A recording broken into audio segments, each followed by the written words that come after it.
প্রিয় দর্শক মণ্ডলী, দেখেন ট্রাফিকের দায়িত্ব পুলিশ পালন করার নামে দা নিয়ে মানুষের হাতে কুপাচ্ছে এবং এটা সাতক্ষীরা শহরে ঘুরছে। এই সেই বদমায়েশ যে ছাত্রদের আন্দোলনকে প্রশ্নবিদ্ধ করার চেষ্টা করছে এবং পাশাপাশি সাতক্ষীরা শহরে আজকে হিন্দুদের একটি সমাবেশ হচ্ছে এবং সে বেছে বেছে কিন্তু হিন্দুদেরকে আঘাত করছে। এই সেই বদমায়েশ, দেখেন একে সাতক্ষীরা শহরের পুরাতন সাতক্ষীরার মানুষ তাকে ধরে এখন কিন্তু তারা সেনাবাহিনীর হাতে সোপর্দ করবে।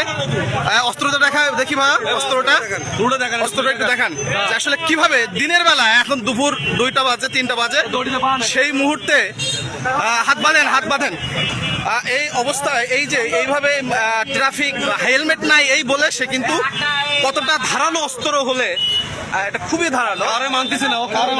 দেখেন দুপুরবেলা সে কিন্তু মানুষের মাথায় হেলমেট নেই এই বলে সে কোপাচ্ছে। এই কি আসলে স্টুডেন্ট না? স্টুডেন্ট আপনারা